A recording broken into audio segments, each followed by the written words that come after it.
किसी ने क्या खूब कहा है कि जंगल में जो सीधे पेड़ होते हैं वे सबसे पहले काटे जाते हैं और जो टेढ़े मेढ़े तिरछे पेड़ होते हैं वे सदियों तक जंगल में खड़े रहते हैं। एक बच्चा अपने पिता के साथ एक जंगल में घूमने के लिए जाता है। वो दूर से देखता है कि एक शेर हिरन का शिकार कर रहा था।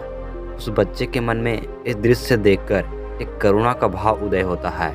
वह अपने पिता से कहता है कि पिताजी, ये हिरन तो कमज़ोर है और वो शेर उसको खा रहा है। हमें उस हिरन को बचाना चाहिए।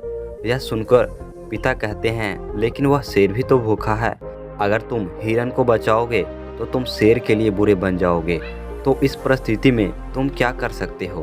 अब ये बात हम सब के लिए सोचने की है कि एक जगह जहाँ हम किसी का फ़ायदा कर रहे होते हैं, दूसरी जगह किसी का नुकसान कर रहे होते हैं। जैसे एक सिक्के के दो पहलू होते हैं, उसी तरह अच्छाई और बुराई के भी दो पहलू होते हैं। तो सवाल यह है कि किसी आदमी को कोई अच्छा काम करना है, अच्छा बनना है, तो वो किस तरह का काम करे जो किसी को आहत ना पहुंचाए। तो आज की जो कहानी मैं आपको सुनाने वाला हूं, उसमें आपको कर्मों का पूरा ज्ञान मिलेगा कि असल में कर्म क्या है और अच्छे कर्म क्या होते हैं।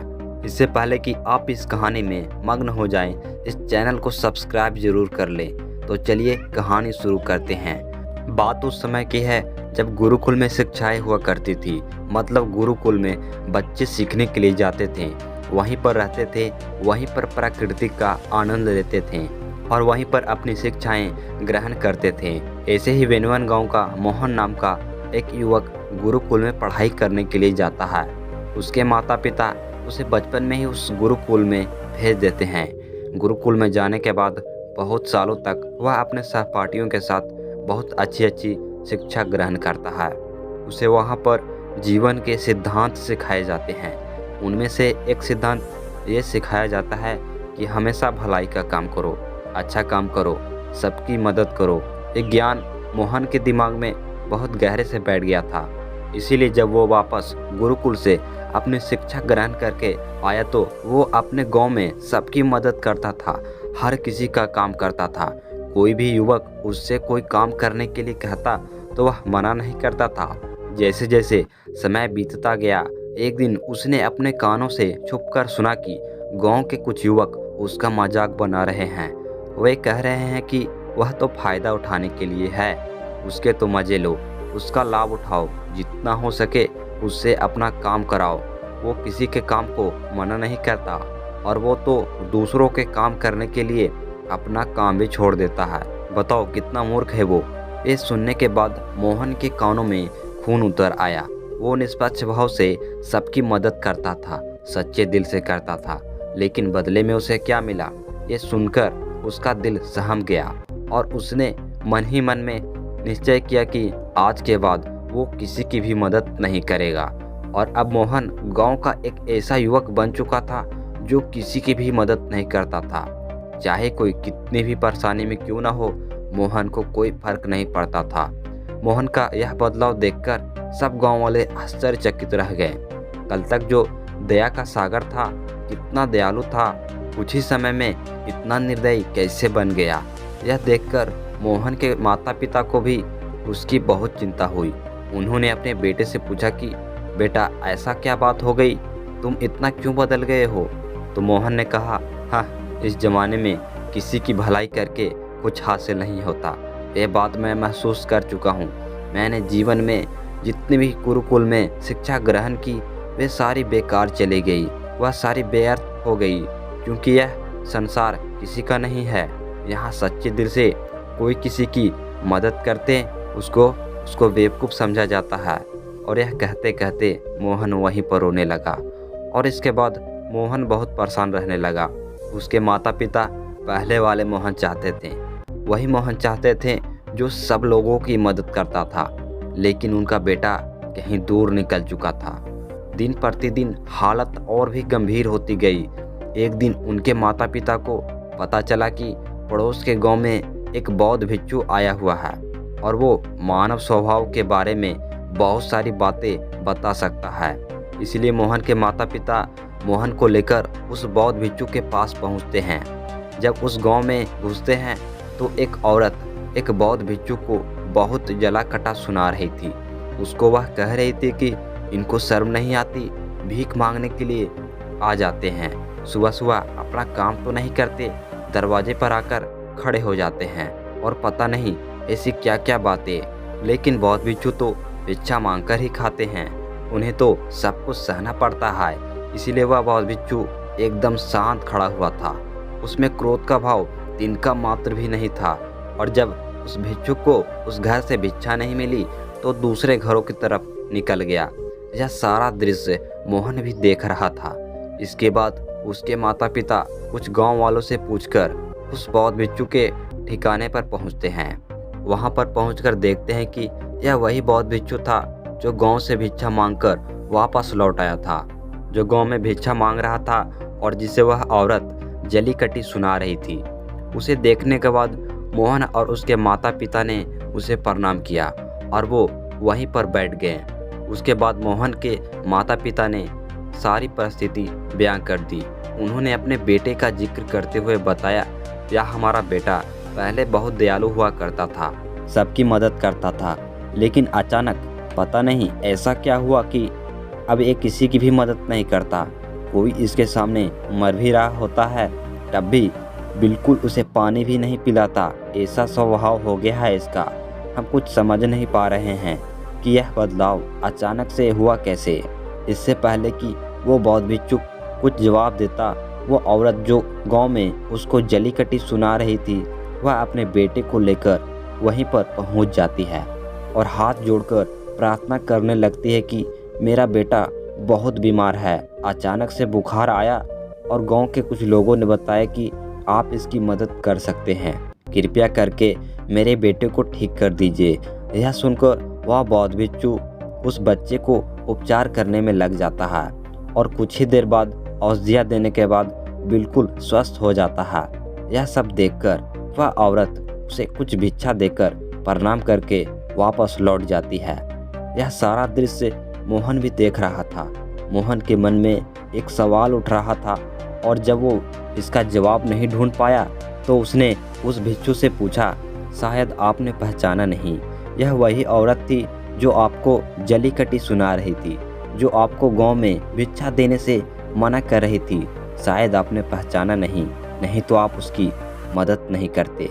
ये सुनकर वह बौद्ध भिक्षु मुस्कुराने लगता है।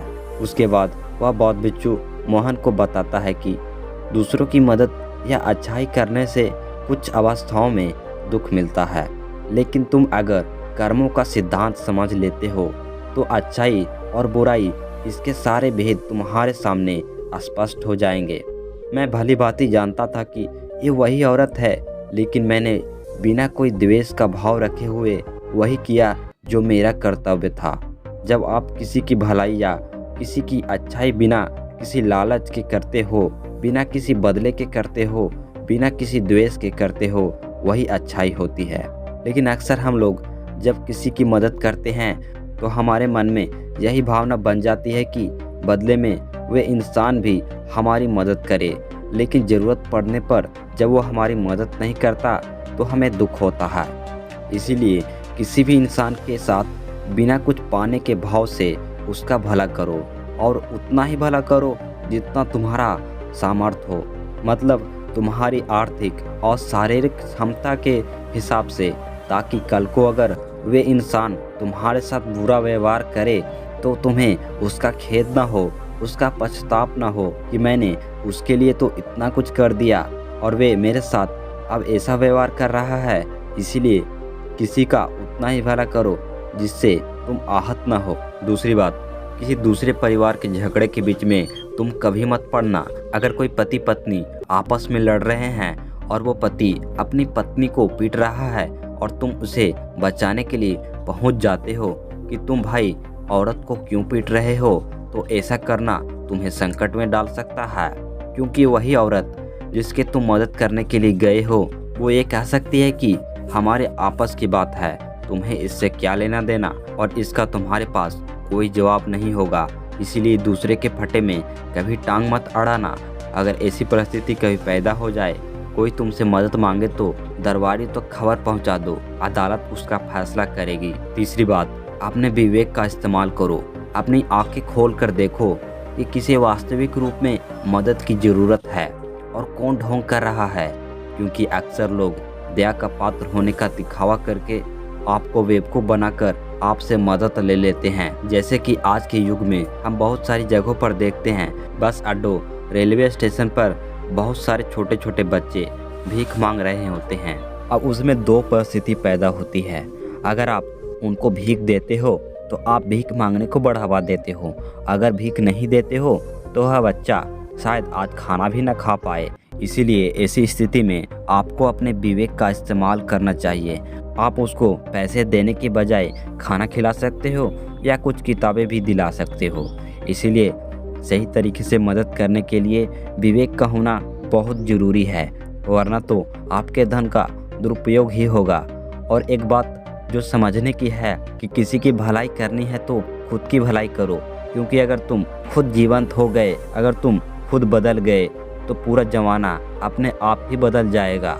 इसीलिए कहीं आपने अपने मन में ये भ्रम तो नहीं बना रखा है कि मैं तो अच्छा इंसान हूँ और मैं दूसरों की मदद करता हूँ। वो तो आपका अहंकार का रूप है। इंसान कभी भी आखिर तक पूर्ण नहीं होता, और जो अपने आप को पूर्ण समझ रहे हैं वो धोखे में है।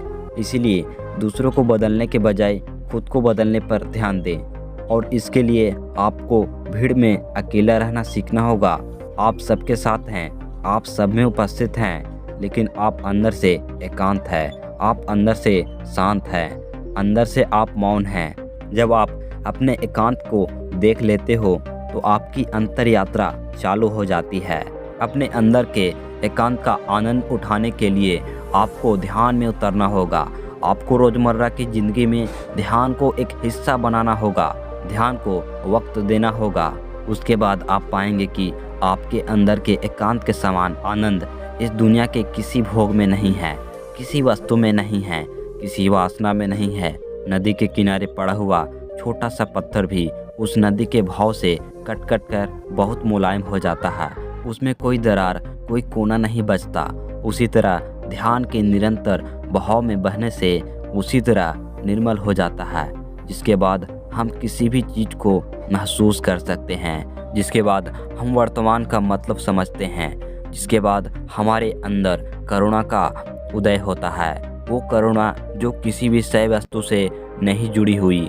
इसीलिए दोस्तों, आज से ही अपने अंतर यात्रा चालू कर दें, अपने जीवन के आनंद को पहचानें, क्योंकि इंसान की ज़िंदगी बहुत छोटी सी होती है। पता नहीं कब आखिरी सांस आ जाए, तो जीवन के जो पल बचे हुए हैं उन्हें उस परमानंद में बिताओ। तो दोस्तों, कैसी लगी आज की ये कहानी आप हमें कमेंट सेक्शन में ज़रूर बताना, और अच्छी लगी तो इस चैनल को सब्सक्राइब ज़रूर कर लेना।